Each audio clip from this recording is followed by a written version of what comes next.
Динмухамед, я знаю в курсе, что вы первый раз в Федеративной Республике Бразилия.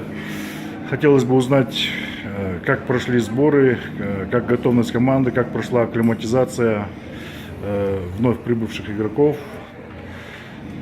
Ну и от каких команд соперниц ожидать наиболее опасных игр? Ну, акклиматизацию прошли мы успешно. Первые 2-3 дня все нормально, потом пошло своим чередом. И в целом прошли сборы, полноценные сборы прошли.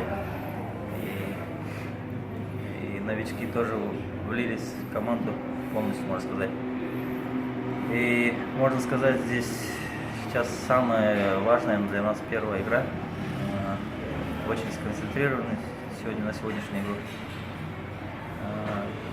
В принципе, в целом вот самое главное сегодняшняя игра. Спасибо, удачи вам.